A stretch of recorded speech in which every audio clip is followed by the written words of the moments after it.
بسم الله الرحمن الرحیم. الحمد لله و الصلاة و السلام علی رسول الله صلی الله علیه و سلم. درس دوم است در حصن المسلم. حصن المسلم یا پناهگاه مسلمان. پناهگاه مسلمان امو اذکار و دعاهایی را که یک مسلمان در 24 ساعت باید بگوید امیا هست که یک دانه از این میگیریم و میخوانیم و انشالله ببینیم که کی حافظه خوب داره که این حفظ میکنه و اینجا می از حفظ خود تیر میکنه. اول ذکر اول که است چی است؟ الحمد لله الذي احیانا بعدما اماتنا و الیه النشور. وقتی که یک انسان مسلمان از خواب میخیزه، از بیدار شدن از خواب، الحمد تمامی حمد و ثنا و صفت لله خاص برای الله هست. الذي او ذاتی که احیانا زنده نمود ما را بعد از این که اماتنا میران ما را و الیه و بسوی اوست النشور و برگشت. کی یاد گرفت؟ ماشاءالله. کی میاد اینجا خودش با ترجمهش؟ بسم الله الرحمن الرحیم. الحمد لله الذي احیانا بعدما اماتنا و الیه النشور. الحمد لله تمام حمد و ثنا و ستایش لله خاص برای الله است. احیانا الذی آن ذاتی که احیانا زنده کرد ما را بعدما اماتنا بعد از این که مرانید ما را و الیه النشور و ما به طرف الله بازگشت. بعدما اماتنا چی مانا؟ بعد از این که مرانید ما را مورانید ما را. مورانی چی مانه؟ یعنی خواب کشیدیم انسان به مرگ مشابه است. نه بعد از اینکه ما را میران بردن و الیه النشور و بسوی الله بازگشت. یعنی چیز که است همی خواب که است مثل مرگ است، مشابه هست با مرگ. پس وقتی که انسان دوباره بیدار میشه مثل از اینکه یک زندگی نو برش داده میشه. میگه الحمد لله الذي احیانا. حمد و ثنا و صفت است بر او ذاتی که زنده کرد ما را بعدما اماتنا بعد از اینکه ما را میرانده بود شو و الیه النشور و بسوی از او چی است؟ برگشت است. خب این انشاءالله آسان است که لگی یاد گرفتن. نه دومیش میخوانیم لا اله الا الله. هیچ صدای تا نمیبرای. لا اله الا الله وحده لا شریک له له الملك وله الحمد وهو على كل شيء قدير. سبحان الله والحمد لله ولا إله إلا الله والله أكبر ولا حول ولا قوة إلا بالله العلي العظيم. اللهم اغفر لي. این دعای دوم است. لا اله در اینجا لا اله الا الله. لا اله لا نیست اله هیچ کس مستحقی که ذاتش عبادت شوه و شریعتش تطبیق شوه الا الله بغیر از الله. وحده به یگانگیش. لا شریک له بر از او شریک نیست. له الملک بر از او مالکیت است. وله الحمد و خاص بر از او حمد و ثنا و صفت است. و هو علی کل شیء قدیر و او بر هر چیز قدرتمند است. سبحان الله والحمد لله ولا اله الا الله والله اکبر. ببینید اول گفت لا اله الا الله وحده لا شریک له له الملك وله الحمد وهو على كل شيء قدير. این بخش اولش یاد بگیرین. بگوین لا اله الا الله وحده لا شريك له له الحمد له الملك. اولش ملک است. له الملك وله الحمد وهو على كل شيء قدير. بعد از این دومش میگه که سبحان الله والحمد لله ولا اله الا الله والله اکبر ولا حول ولا قوة الا بالله العلي العظيم. اللهم اغفر لی. این سه چیز در ذهنتان بگیرین. مثلا اولش میگه لا اله الا الله وحده لا شریک له له الملك و له الحمد و هو على كل شيء قدیر. بازم 5 تسبیح هست که کل یاد داره. سبحان الله والحمد لله ولا اله الا الله والله اکبر ولا حول ولا قوة الا بالله العلی العظیم. در آخرش اللهم اغفر لی. یاد شد ان شاء الله؟ کی یاد داره ایره؟ ماشاءالله. بین شیخ لا إله إلا الله وحده لا شريك له له الملك وله الحمد وهو على كل شيء قدير. سبحان الله والحمد لله ولا إله إلا الله والله أكبر ولا حول ولا قوة إلا بالله العلي العظيم. اللهم اغفر لي. لا اله الا الله لا نیست. اله هیچ کسی مستحق این که ذاتش عبادت شوه و شریعتش تطبیق شوه الا الله، بغیر از کی؟ بغیر از الله سبحانه و تعالی. وحده یعنی به یگانگیش. لا شریک له، بر از او هیچ شریک نیست. له الملک، بر از او هست مالکیت. همین کلمه پادشاهی را که استعمال میکنه تشبیه با پادشاه ها میشه، استعمال نکنین. له الملک، بر از او هست چی؟ مالکیت، یعنی تمام قدرت و سلطنت و مالکیت جهان. وله الحمد، وله لام که میای بر خاص مانا میته، وله خاص برای از او هست الحمد، حمد و ثنا و صفت. و هو علی کل شیء قدیر، و الله بر هر چیز قدرتمند است. سبحان الله، پاک است الله. والحمد لله، و حمد و ثنا و صفت است خاص برای الله. ولا اله الا الله والله اکبر، الله اکبر، الله بزرگ است. ولا حول ولا قوت، اینی مهم است که بسیاری کسایی ندارن. ولا حول، و نیز قدرت برگشت از گناه. ولا قوت، و نیز قوت بر اطاعت کردن. یعنی ما توانایی از این نداریم که خود از گناه دور بکنیم، و ما توانایی از این نداریم، قوت از این که ما عبادت و طاعت بکنیم. الا بالله، مگر با مساعدت و کمک الله. فهمیدین یعنی ولا حول، و نیز قدرت برگشت از گناه. ولا قوت، و نیز قوت اطاعت. یعنی ما تواناییش نداریم الا بالله، مگر ای که الله همراه ما کمک بکنه. پس همیشه ما و شما در نمازهای خود میگیم یا الله اهدنا الصراط المستقیم، یعنی ما را هدایت علم دادی، هدایت توفیق هم نصیب بکن. ولا حول ولا قوت الا بالله العلی، او ذاتی که بسیار عالی است مقام از او، العظیم که بسیار با عظمت است. اللهم، باز آخرش چی میگی؟ اللهم اغفر لی، یا الله مرا ببخش. صحیح شد انشاءالله؟ یاد گرفتی میره؟ کل ما یک جایی میگیم العلی، ذاتی که بسیار عالی است مقام از او، العظیم ذاتی که بسیار با عظمت است. لا اله الا الله، کلش ما یک جایی میخوانیم لا اله الا الله وحده لا شریک له له الملك وله الحمد وهو على كل شيء قدير. سبحان الله والحمد لله ولا إله إلا الله والله أكبر ولا حول ولا قوة إلا بالله العلي العظيم. اللهم اغفر لي.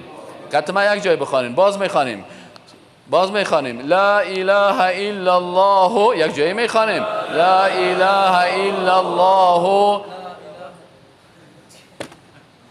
یک جایی میخوانیم لا اله الا الله وحده لا شریک له له الملك وله الحمد وهو على كل شيء قدير. سبحان الله والحمد لله ولا إله إلا الله والله أكبر ولا حول ولا قوة إلا بالله العلي العظيم. اللهم اغفر لي. ان شاء الله یاد گرفتیم. هر کس که یاد نگرفت برش بدوا میکنم. گفتم اینم یا که از خواب بیدار میشی، این هم دعای اولش بود که الحمد وقتی که از خواب بیدار شدی صبحی که مجرد که از خواب بیدار شدی بگو الحمدلله الذی احیانا بعد ما اماتنا و الیه النشور. دوم بگو لا اله الا الله وحده لا شریک له له الملك وله الحمد وهو على كل شيء قدير سبحان الله والحمد لله ولا اله الا الله والله اکبر ولا حول ولا قوة الا بالله العلی العظیم. اللهم اغفر لی. هنوز بستر هستی نه و چشمایت چی کردی؟ باز کردی یا را خوانده بره. سومی تسبیحی که خوانده میشه نشکنی الحمد لله الذي عافانی. بگوین الحمد لله الذي عافاني في جسدي ورد علي روحي وأذن لي بذكره. معنی چی است؟ الحمدلله. ایرا کلتان یاد دارین که الحمد و حمد و ثنا و صفت لله خاص برای الله است.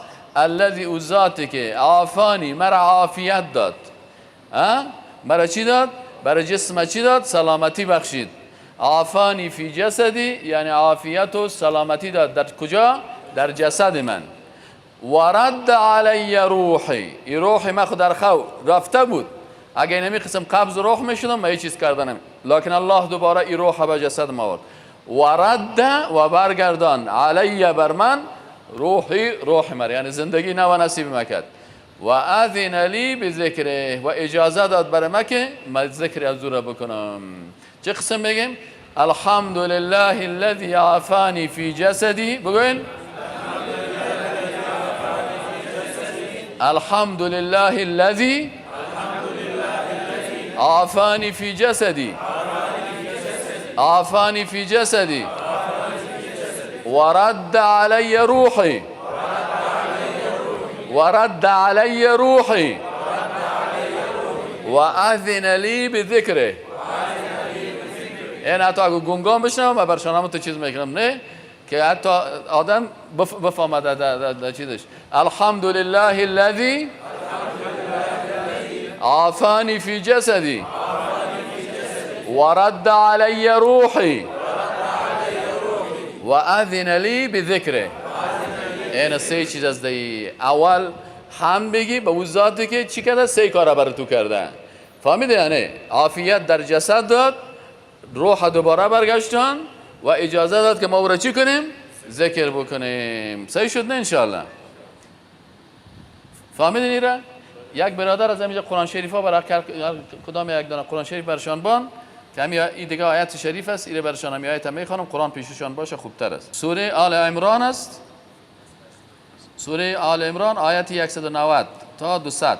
بسم الله الرحمن الرحیم. إن في خلق السماوات والأرض واختلاف الليل والنهار لآيات لأولي الألباب الذين يذكرون الله قياما وقعودا وعلى جنوبهم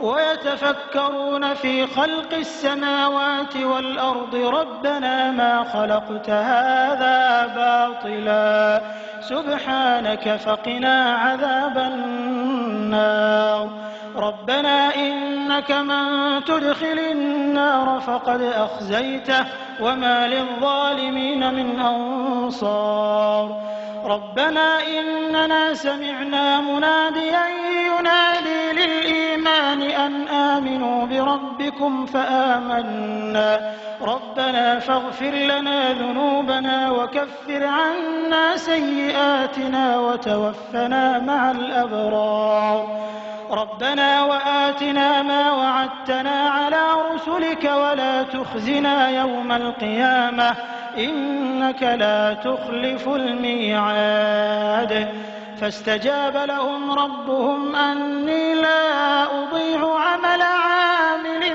منكم من ذكر أو أنثى بعضكم من بعض فالذين هاجروا وأخرجوا من ديارهم وأوذوا في سبيلي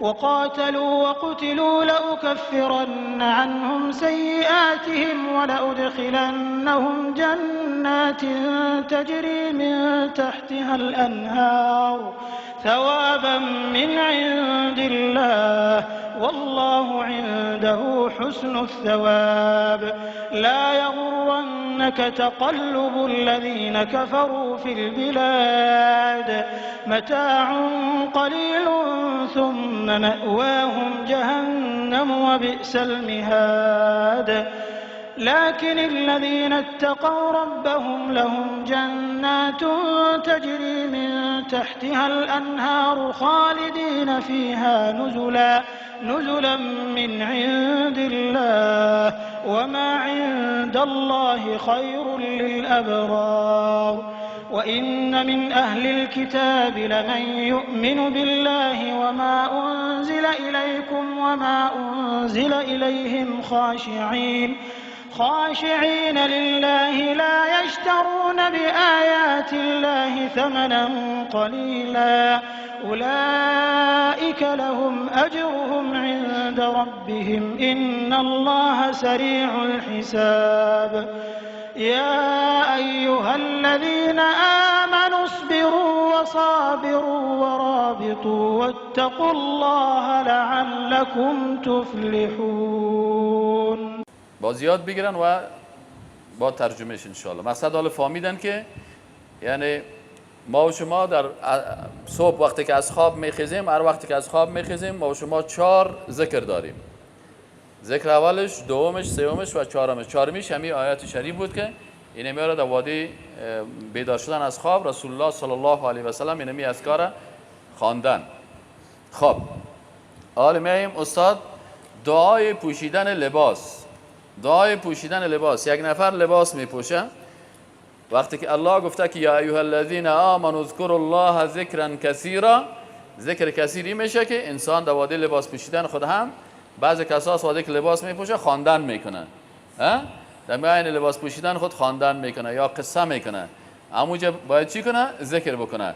الحمد لله الذي كساني هذا الصوب ورزقنيه من غير حول مني ولا قوة. بگن الحمد لله الذي کسانی. کسوه لباس هم میگه، کسانی یعنی پوشان. فهمید یعنی کسوه چی رو میگن؟ لباس هم میگن. الحمد لله الذي کسانی. کسانی چی معنی؟ یعنی پوشان مرا. هذا الثوب، این لباس را. هذا این میگن. هذا الثوب، این لباس را. الحمد لله الذي کسانی هذا الثوب. حمد و ثنا و صفت از برای کی؟ با اون ذاتی که پوشان برای ما چی را؟ هذا الثوب، این لباس را. ورزقنیه، ورزقنیه، و این برای ما رزق و روزی گردانید. یعنی رزق تنها در خوراک نیست، در پوشاک هم است. فهمید یعنی برای ما رزق گردان که یعنی اگر الله برام نمیداد شاید ما برهنه میبودم. من غیر حول منی ولا قوه. لا حول ولا قوه را معنیش فهمیدین قبلا. من غیر حول منی، بدون توانایی بر برگشت از گناه ها و بدون قوت.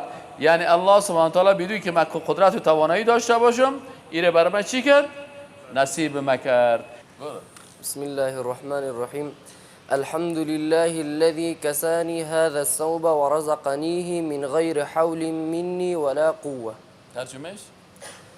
الحمد لله الذي خاص ثنا و ستایش جمله آن ذاتی راست. الحمد لله جمله ثنا و ستایش لله خاص برای الله است. الذي آن ذاتی که کسانی پوشان مرا، هذا همین، ثوب لباس را، و رزقنیه و رزق بما، من غیر حول منی، بدون از اینکه ما توانایی و بدون قوت. توانایی و قوت. جزاک الله. رسول الله صلی الله علیه و در هر چیز تیامن خوش داشت. باید از چی باشه؟ از طرف راست. دست خدا باید آستین راست شروع بکنی. متوجه هستی؟ حتی همین ساعت خودم آدم باید از دست راست چپ بکشه و کدام طرف؟ به دست راست. چرا رسول الله چی را خوش داشت؟ چی را خوش داشت؟ تیامون خوش داشت نه؟ در هر چیز، در پوشیدن لباس، در هر چیز، پوشیدن بوت، پوشیدن چپن، در کل چیز از طرف راست شروع کنن. متوجه باشین. خب انشالله. خب این حالا عید نزدیک از بعضی کسا لباس نو در عید بخیر میپوشه. یک دعا بر از او هم است، این را یاد بگیریم. اللهم لك الحمد انت كسوتنيه اسألك من خيره وخير ما صنع له وأعوذ بك من شره وشر ما صنع له. سعی کال ماستا میگم شما بلند بگین. دیدین؟ اللهم یا الله. اللهم ارجو اقامت به معنای چی است؟ یا الله هست. اللهم یا الله لك الحمد، خاص برای تو هست حمد و ثنا و صفت. انت، خودت، کسوتنیه، پیشتر ما شما گفتیم که کسا لباس میگنه، کسوت پوشاندی، کسوتنیه پوشاندی امی لباس برای من. چی ما؟ کسوتنیه پوشاندی همین لباس را برای من. کسوتنیه پوشاندی همین لباس را برای من. اسألک، سوال میکنم از تو، من خیره، از خیر از لباس، و خیر ما صنع له، و از خیر آنچه که به خاطر از او ساخته شده است. و اعوذ بک، و پناه میبرم به تو، من شره، از شر ای لباس، و شر، و از شر ما آنچه که صنع ساخته شده هست له برای از او. اللهم، یاد گرفت انشاءالله. کی یاد گرفت به همراه ترجمهش؟ به همراه ترجمهش کی یاد گرفت؟ بیا قریسه. اللهم ثنا و ستایش است برای اللهم یا الله لك الحمد، ثنا و ستایش خاص برای تو است. انت کسوتنیه، تو که همین لباس را برای من پوشانیدی. اسألک، سوال میکنم، من خیر، از خیر از لباس، و خیر ما صنع له، و خیری که برای لباس ساخته شده است. و اعوذ بک، و پناه میبرم، من شر، شر لباس، و شر ما صنع له، و شر که آنچه که بر خاطر از ساخته شده، و شر آنچه که دیگه بیا ماشاءالله سه. اللهم، ای الله، لک الحمد، تمام ستایش ها برای تو هست. انت کسوتنیه، تو این لباس را برای من پوشانیدی. اسألک، من از تو سوال میکنم یا از تو میخواهم، من خیره، از خیر او، و خیر ما صنع له، و خیر آنچه که برای این لباس ساخته شده است. و اعوذ بک، و پناه میبرم به تو، من شره، از شر آن، و شر ما صنع له، و از شر آنچه که برای این لباس ساخته شده است. آفرین ماشاءالله. این دیگه بیخی به سیستم قندقسس گفت. همه تو خوب، همه تو لاک. خب درس ما و شما همینجا انشاءالله ختم میشه.